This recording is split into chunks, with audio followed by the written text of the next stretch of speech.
I don't think I have seen anything like this in the entirety of chess.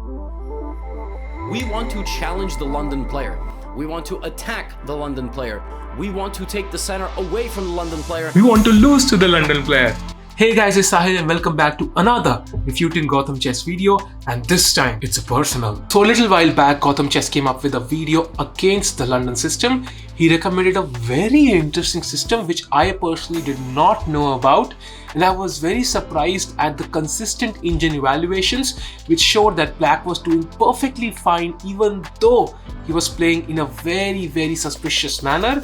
And I spent a lot of time trying to come up with the correct lines, and finally I feel I have a refutation. So in this starting position, Gothamchess recommends the move c5, and here of course the normal reply for white would be e3, and here he recommends taking immediately. Now this has always been a normal choice. We take back, and now knight c6, and here white usually just plays c3 because he wants to place his bishop on d3. And here is where I was completely blown away by his choice, and this was an amazing decision by Black, which is the move f6.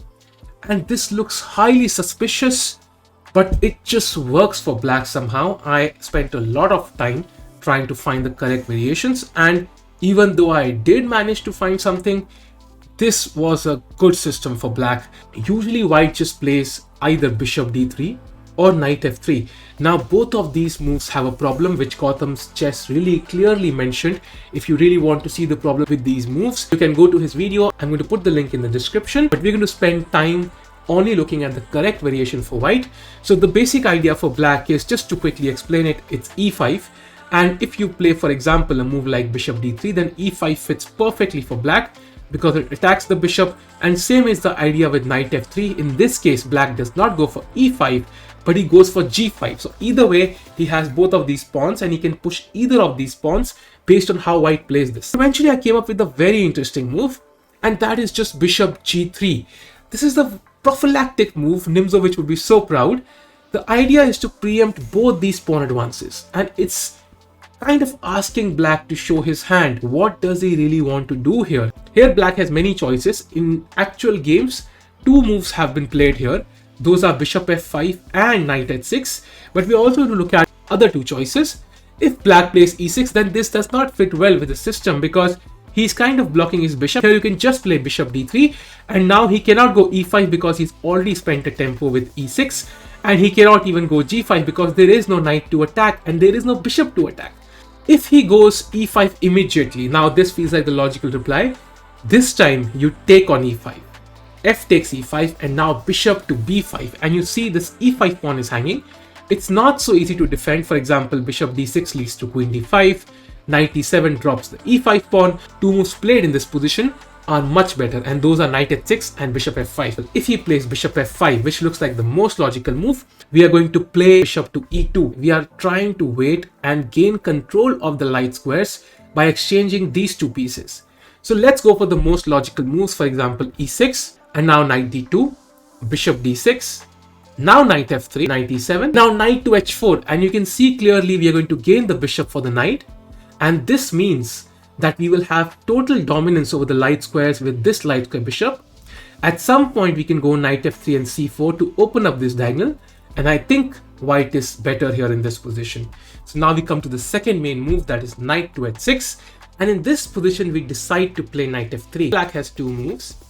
If he plays the move knight to f5, we play the very unique idea. I don't think I have seen anything like this in the entirety of chess, and that is knight to h4. So the idea is, if Black decides to capture your bishop, you capture back, and now in fact the only move for Black is rook to g8. So he has already given up castling rights on the king side because you're threatening moves like knight g6. Black should probably take the knight, bishop takes, and you can see how difficult it is now to push e5. And without this knight somewhere here or here, g5 just does not have the same effect. In fact, it's not even possible because of queen h5. You can see how clearly the position has become better for white now. So if Black plays g6, which was played in an actual game, here you play the move c4.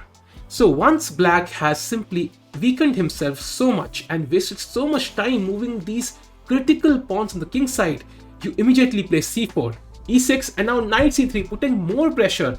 And I don't know what black will do once this diagonal is opened. You look at these weaknesses. Oh my god, this looks like a Padzer opening. I think it's like black has just learned chess yesterday, and that's how he's playing. And no wonder white is practically really better here in an actual, especially online chess where black does not have enough time to think. You'll probably win all your games from this position. A novel problem requires a novel solution. We have come up with a very interesting novelty here, bishop to g3, which works amazingly well for white.